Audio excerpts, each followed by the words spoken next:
Welcome to the PDX files. Each week we dive into the weird and the unexplained here in the Pacific Northwest and beyond. My name is Peej. And I'm Mac. And Mac, what are we talking about tonight? Well, we're gonna get into something that's pretty well known by a lot of ufologists and conspiracy theorists. It kind of goes across the board a little bit, but it's something called Majestic 12, and it kind of originated back during the Truman administration, Mm. allegedly, and then sort of proceeded up through Eisenhower and maybe even going on to this very day. But it's a lot of kind of a government cabal of folks who are kind of controlling the narrative and have had experiences with, aliens. I believe in cabals, so this should be interesting. And here we go. In 1984, a document surfaced revealing hints of a secretive organization called Majestic 12, said to be formed by President Truman in response to UFO incidents. This elite group allegedly operated under a shroud of secrecy, tasked with containing extraterrestrial encounters and recovering alien technology. But what if these whispers of hidden agendas and cover-ups are more than just conspiracy? Some researchers claim these documents were a fabrication, while others insist they are the key to understanding humanity's cosmic connections. So what's the truth? Tune in because the secrets may be closer than you think. See, I could have ended it sooner on that, but I like that idea of tune in to us. I know we're kind of stealing from them, but absolutely. I mean, kind of as I kind of laid out there, and it did a good job of sort of a very short intro is kind of what I wanted with that. Um, it goes a lot further than people think. So let's sort of dive in. Okay. I should have clarified that I have not seen either of these two videos apart from queuing them up. It's a fact. So my responses and my reactions will be authentic. Here we go. Ancient astronaut theorist Giorgio Tsoukalos is at the home of Linda Moulton Howe. Yes. After examining all of the material related to the Majestic 12, she believes that the most compelling documents are those that surfaced in Maryland in 1994. This, to me, this is the best document that's been leaked. It's called Restricted Psalm 101, Majestic 12 Group. And all of us, when we first saw that title, Extraterrestrial Entities in Technology, Recovery and Disposal, one of the first things that everybody wanted to do was find out, okay, did they use this stamp in 1954 from the War Office? Turns out that they did all the way up into the 60s. And one of the more important pieces, I think, is as you go through here, they found in a government printing office, take a look at this. This is from a blow up where they were doing a test. And look at this unauthorized, and look at what happens to that Z. It raises slightly. Right. So Bob went to the government printing office and found a guy named McCarter who was printing in the GPO in Washington, D.C. in 1954.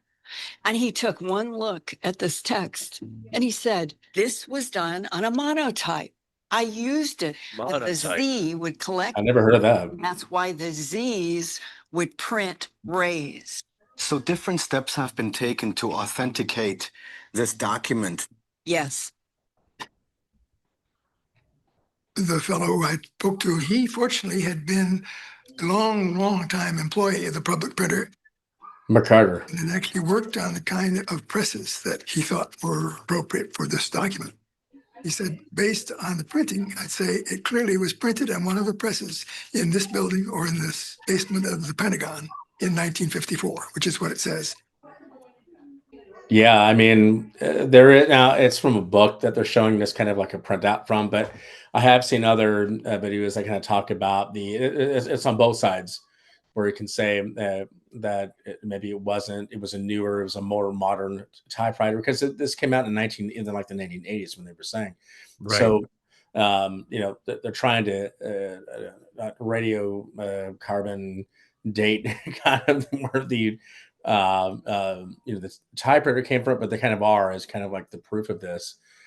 And that's kind of been the thing. It's never really been debunked. It's never really been proven, but it kind of all it does make a little bit of sense, especially when they get into the names, the folks who are on this thing. And I know they're not going to get into that here. That'll be from like I'll do another video on this where I can find a little more evidence, not evidence, but more of a better intro. But this group is again kind of went up to the whole Kennedy era, and we've done another video on that, yeah, kind of how Kennedy ended up. So, and it's the interesting part here, obviously. Well, a lot of interesting parts, but you know, the use of the monotype press and the seal, the government seal, and then, you know, for those who are just listening to us on the podcast, definitely reference the video, because, you know, I guess that's another way to kind of just differentiate that from being authentic versus fake, right? Especially back then, you know. I mean, and it seems like you know a little bit about the monotype. That's it's kind of interesting about that. Maybe you can. Well, monotype. I mean, I don't know. The only reason I know about monotype is because it's one of the fonts on Microsoft Word. So, and it's meant to simulate an old typewriter, you know, typewriter font, right? Right. Okay. So that's my only. I didn't realize that. I'm looking at it, Googling a little bit here, that it's an actual printing press style. So right. Yeah. It's kind of interesting. I mean, again, you can see, you know, even today, you can find evidence to support whatever your theory is. But I tend to think that this makes a lot more sense than it not being a group like that. I mean, it's kind of a dumb name, you know, Magic 12. Majestic. Which just said 12. Yeah, 12. I mean, it's kind of a weird name, but you know, I mean, that was those days. This is now. It's not Bionic 6, but you know, close enough. Exactly. Right. Yeah. We'll continue here. And then when you start getting into what is in this book, you have the illustrations and sketches of 4 different categories of different. And some of you may recognize these. And on this page, here are the discs. Here is a long cigar shape, which is described in this document as being up to 1,000 feet in diameter. And then this one, the ice cream cone, and this, the triangle. It looks more like a top. Paragraph in here. Yeah, I don't know about that. Yeah. We are dealing with collaboration, that there must be some agreement between the United States and the extraterrestrials. Really? There is on this page 17, it's under chapter 5, and it goes into encounters initiated by the extraterrestrial biological entities. Possible contact. I've never heard of place as a result of overture. That's the first time for me too. Themselves. In these instances, it is anticipated that encounters will take place at military installations or other obscure locations selected by mutual agreement. Yeah, it was an extraterrestrial biological entities. I mean, that kind of makes sense. And then kind of the modern equivalent is non-human intelligence, right? Kind of, you can say, for that, or they kind of talk about biologics quite a bit. So it's kind of interesting how over time the language has changed. I kind of wonder where that comes from. It's not like why are they marketing it in a certain way? It's kind of interesting to me. Well, I mean, EBE, or extraterrestrial biological entity, is a technical term for any extraterrestrial life form, often used to refer to aliens in science fiction, especially in the TV series The X-Files. I don't remember them ever using that term, but I mean, maybe they did. I mean, I watched that show quite a bit. Yeah, I didn't remember them using that term, but neither do I. I don't know. Yeah, that's interesting. It certainly sounds better than alien, to be honest. And you know, I mean, I think it's more accurate. They are extraterrestrial and hopefully biological. I mean, it's the aliens. I know there's kind of a little bit of a segue, but the aliens that are, you know, I can't remember what movie it was, but you can't see them, but then they like incinerate people once they touch you.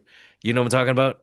I think so. Was that like the one with like Jim from The Office or something like that? Or you can't see, or there was Sandra Bullock. Maybe there was a Sandra Bullock one. Apparently there's been a lot. I mean, the one that I'm thinking about was made in Germany or something like that. But the point is, I don't know about that. That one, you know, that biological entities, extraterrestrial biological entity is a better, to me, I terminology. like that term. Yeah, I mean, it makes a lot of sense, and it sounds kind of governmental, so it kind of lends a little bit Yeah. of credence to the whole case.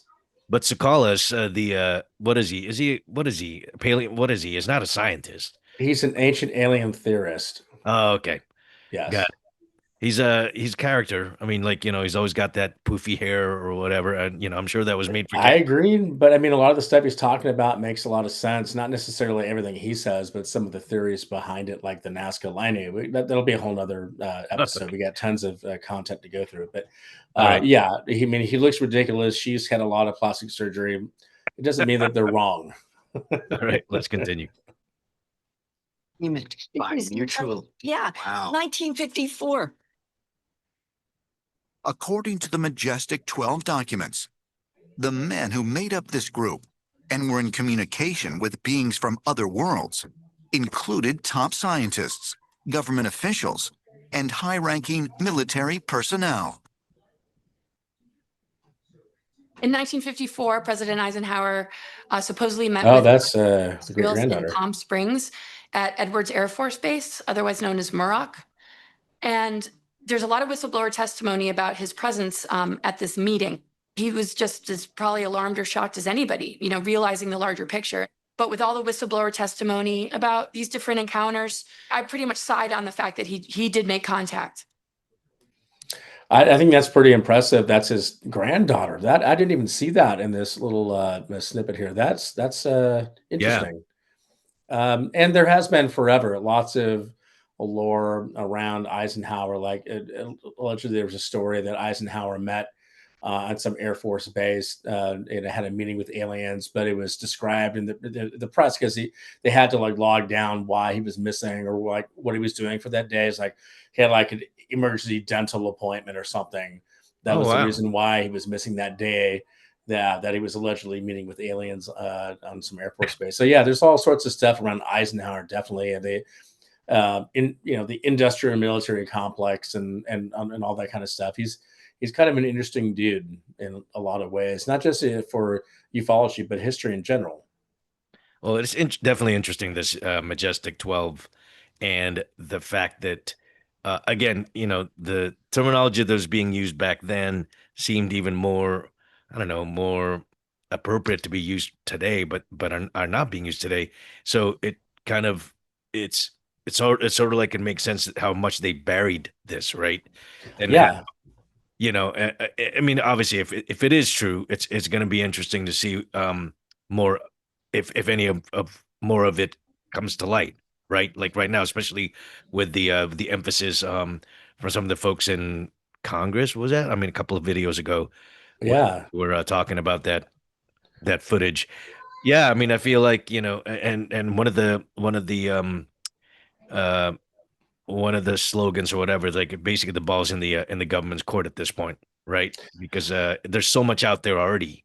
Yeah, I think that was I can't remember his first name, but Kaku, the Asian. Oh yeah, yeah, he was talking about the onus being on the government to prove it now, essentially that it's not real. that it's not real. That's right. Yeah, And they haven't been able to do so. They keep throwing out a lot of like hubris and a lot of things that could be contested, but nothing that looks like to me like any kind of definitive proof. In fact, it just makes their stories look more and more like kind of cockamamie. ridiculous. Bullshit. Yeah, exactly. Yeah. Well, folks, if you like this content, please give it a like and share it across your socials to help get the word out about our show. If you hadn't already done so, please subscribe, and on YouTube, hit that notification bell to make sure you don't miss out on future episodes. Thanks for tuning in. We'll see you next time.